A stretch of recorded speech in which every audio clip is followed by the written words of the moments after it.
Hello friend, my YouTube channel में आप सभी का स्वागत है। आज की कहानी है बेटे से की नफ़रत तो मिली मौत। आज रजनी की शादी हो रही है, जिसकी खुशी उसके चेहरे पर साफ दिखाई दे रही है। और हो भी क्यों ना, आखिर रजनी जिसको चाहती है उसी से उसकी शादी हो रही है। लेकिन शादी के बाद वो चाहती है कि उसके सिर्फ बेटे ही पैदा हो, क्योंकि उसे बेटियां बिल्कुल पसंद नहीं। आखिर इसके पीछे क्या है वजह, आइए रजनी के अतीत में जाकर जानते हैं। रजनी बचपन से ही अपने गांव में पली पड़ी। हमेशा से ही उसने गांव की ज़िंदगी देखी थी।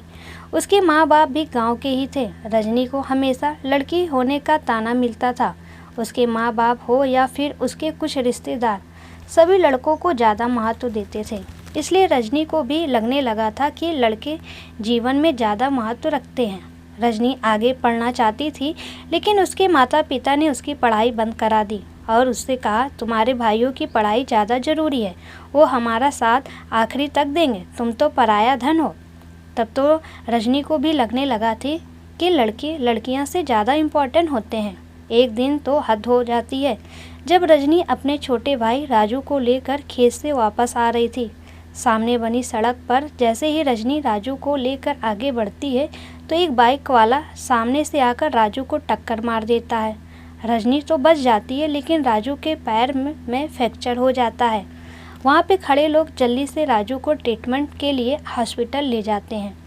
जब रजनी के घर वालों को यह बात पता चलती है, तो पूरे घर में जैसे हल्ला मच जाता है। रजनी के घर वाले हॉस्पिटल पहुंचकर रजनी को हॉस्पिटल में ही खूब सारी खोटी सुनाते हैं। रजनी की माँ रजनी से कहती है, सत्यानाश हो तेरा, जो तू राजू को ख्याल नहीं रख पाई। अगर मेरे राजू को कुछ भी होता है तो मैं तुम्हें जिंदा नहीं छोड़ती। काश मेरे बेटी की जगह तेरा पैर टूट जाता। तू क्यों जिंदा है, तू क्यों नहीं मर गई। ये सारी बातें जैसे रजनी के दिल को तोड़कर रख देती है। उसे पूरी तरह से एहसास हो जाता कि लड़की होना एक अपराध है, लड़की नहीं होना चाहिए। अब वह जब भी किसी लड़के को देखती तो अपने बारे में सोचती कि काश मैं भी लड़का होता तो मुझे भी महत्व मिलता। शुरू में रजनी को अपनी लड़की होने पर सिर्फ अफसोस होता था, लेकिन जैसे जैसे वह बड़ी होती गई, उसका वह दुख नफ़रत में बदल गया। अब उसको लड़कियों से सख्त नफ़रत हो गई है। अब उसकी चिंता भी औरों की तरह हो चुकी है। वो चाहती है कि सबके घर सिर्फ लड़का ही जन्म ले। उसको लगता है कि जिस घर में लड़की पैदा होती है वो घर मनुष्य हो जाता है। बड़ी होने के बाद रजनी का एक ही सपना है कि उसकी शादी हो और उसका एक चांद सा बेटा हो। आज रजनी के लिए वह खास दिन आ ही जाता है, क्योंकि आज रजनी की शादी हो रही है। रजनी के माँ बाप ने उसके लिए एक अक्लमंद, होनहार और सरकारी नौकरी करने वाला लड़का ढूंढा है, जिसका नाम सुरेंद्र है। सुरेंद्र एक बहुत ही अच्छा और ऊंची सोच वाला इंसान है। सुरेंद्र और रजनी की सोच आपस में बिल्कुल नहीं मिलती। सुरेंद्र रजनी से बिल्कुल अलग है। सुरेंद्र से शादी होने के बाद रजनी बहुत खुश रहती और सुरेंद्र से कहती कि मुझे उस वक्त का इंतज़ार है जब हमारा एक प्यारा सा चांद बेटा होगा। इस पर सुरेंद्र रजनी से कहता है कि लड़का हो या लड़की, बच्चे तो हमारे ही होंगे ना, मेरे लिए दोनों ही बराबर हैं। हाँ, लेकिन अगर बेटी पैदा हो जाए तो मुझे और भी ज़्यादा खुशी होगी। सुरेंद्र की ऐसी बातों से रजनी को बहुत गुस्सा आता है और वह सुरेंद्र से बहस करती है कि उसे लड़का ही पैदा होगा। सुरेंद्र रजनी के ऐसे बर्ताव को पसंद नहीं करता, लेकिन बात ज़्यादा आगे ना बढ़े इसलिए वो चुप हो जाता है। कुछ समय के बाद रजनी प्रेग्नेंट हो जाती है और उसे लड़का पैदा होने का इंतज़ार रहता है। उसका लड़का ही पैदा हो, इसके लिए वह हर जहद करती, यहाँ तक कि वह ढोंगी बाबा तक के पास जाती है।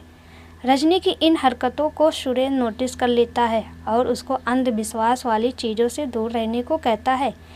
लेकिन रजनी सुरेंद्र की एक भी बात नहीं मानती और छुप कर ऐसी चीज़ें करती रहती है। लेकिन कहते हैं ना कि ईश्वर के आगे किसी की नहीं चलती, वो जो चाहेगा वही होगा। रजनी की इतनी कोशिशों के बाद भी उसे लड़की पैदा होती है।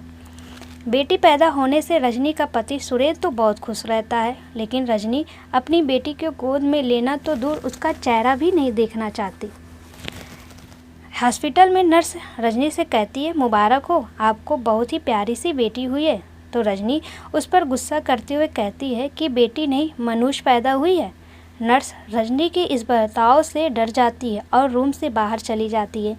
थोड़ी देर के बाद सुरेंद्र रजनी के रूम में आता है और खुशी से अपनी बेटी को गोद में लेकर रजनी के करीब जाता है और रजनी को धन्यवाद कहता है कि उसने इतनी प्यारी बेटी पैदा की। रजनी गुस्से से मुंह मोड़ लेती है और सुरेंद्र से कहती है, रखो तुम अपनी बेटी अपने पास, मुझे तो बेटा चाहिए था, बेटी नहीं। रजनी के ऐसे व्यवहार से सुरेंद्र को गुस्सा तो बहुत आता है, लेकिन सुरेंद्र अपने गुस्से को पी जाता है और रजनी को समझाता है कि बेटी हुई है तो क्या हुआ, तो हमारा ही खून है ना। अगर हम अपनी बेटी के साथ ऐसा सलूक करेंगे तो फिर दूसरों से क्या उम्मीद करेंगे। सुरेंद्र के इतना समझाने के बाद भी रजनी उसकी एक नहीं मानती और न ही अपनी बेटी को अपना दूध पिलाती। हॉस्पिटल से डिस्चार्ज होने के बाद सुरेंद्र रजनी को घर ले जाता है। घर पहुंचने के बाद वह रजनी से कहता है कि अब बहुत हो चुका तुम्हारा, तुम मेरी बेटी को अपना दूध पिलाओ। डॉक्टर ने कहा है कि बच्ची की सेहत के लिए माँ का दूध बहुत ज़रूरी है। रजनी सुरेंद्र की बात नहीं मानती और कहती है कि मैं किसी भी कीमत में इस मनहूस को अपना दूध नहीं पिलाऊंगी, चाहे कुछ भी हो जाए। इस पर सुरेंद्र को बहुत गुस्सा आता है और वह रजनी को धमकी देता है, अगर मेरी बेटी को कुछ हुआ तो मैं तुझे डिवोर्स दे दूंगा। सुरेंद्र की इस तरह धमकाने से रजनी थोड़ा डर सी जाती है और अपनी बेटी को दूध पिलाने के लिए राजी हो जाती है। दूध पिलाने के बाद भी रजनी को अपनी बेटी पर थोड़ा भी मोहब्बत नहीं आती। उसकी बेटी उसे बोझ की तरह लगती है। 4 दिन गुजर जाते हैं, लेकिन रजनी को अभी भी अपनी बेटी पर प्यार नहीं आया। वह मन ही मन सोचती कि काश ये मर जाए। अगर सुरेंद्र का डर नहीं होता तो शायद रजनी अपनी बेटी का गला घोट कर ही उसे मार देती, लेकिन पति की दी हुई धमकी उसे याद रहती है। वह ऐसा मौका तलाश कर रही थी जिससे कि उसकी बच्ची मर भी जाए और उस पर इल्ज़ाम भी ना आए। और एक दिन उसे यह मौका मिल ही जाता है जब उसकी बुआ उससे मिलने आती है। रजनी की बुआ बच्ची से मिलकर बहुत खुश होती है और रजनी से उसका अच्छे से ख्याल रखने को कहती है। रजनी की बुआ रजनी से कहती है, सर्दी का दिन है, तुम अपने और बच्ची का खास ख्याल रखो। अभी कुछ ही दिन हुए हैं बच्ची के पैदाइश को। तुम्हारा और बच्ची दोनों का बदन कमज़ोर है, इसलिए ठंड से बचना। अगर तुम ठंड से बचोगी तो बच्ची के लिए भी अच्छा होगा। अगर तुम्हें ठंड लगी तो बच्ची को भी लग जाएगी, क्योंकि वह तुम्हारा दूध पीती है। रजनी पहले तो बुआ की बातें सुनकर मन ही मन गुस्सा करती है, लेकिन फिर बाद में कुछ सोचकर थोड़ा मुस्कुराती है। रजनी को मौका मिल जाता है अपनी बेटी को नुकसान पहुंचाने का। वह मन ही मन सोचती है, क्यों ना मैं ठंड से बचने की बजाय ठंड के करीब जाऊं, ताकि मुझे सर्दी हो जाए और जब मैं बच्ची को दूध पिलाऊं तो उससे नुकसान पहुंचकर वो मर जाए। रजनी अपना पूरा मन बना लेती है ऐसा करने का और सुबह होते ही 5 बजे सर्दी में वो ठंडे ठंडे पानी से नहा लेती है। उसके बाद बाहर खेतों में वह ठंडी ठंडी हवा में काफ़ी देर तक टहलती है। फिर वह घर आती है, बच्ची को दूध पिलाती है और अमरूद खाने के बाद शाम को वह फिर ठंडी हवा में बाहर टहलने निकल जाती है। रात में जब वह अपने बिस्तर पर लेटती है तो रजनी की हालत ख़राब हो जाती है। वह बुखार में जलती रहती है और जैसे ही वह अपने पति को कुछ इशारा करने जाती है, अचानक से वह दम तोड़ देती है। इस तरह रजनी अपनी जान गंवा बैठती है। अपनी बेटी को जान से मारने की साजिश रचते रचते रजनी खुद मौत को गले लगा लेती है। वही उसकी बच्ची बिल्कुल सही सलामत जिंदा रहती है। इस सच्ची कहानी से हमें यह सीख मिलती है कि जो लोग दूसरों के लिए गड्ढा खोदते हैं वो खुद उस गड्ढे में गिर जाते हैं। इसके अलावा बेटी से नफरत करने वालों का अंजाम क्या होता है, ये रजनी के मौत से साबित हो गया। जब बात बेटी की आती है तो ईश्वर भी बेटी का ही साथ देता है, क्योंकि बेटी बोझ नहीं, ईश्वर का वरदान होती हैं।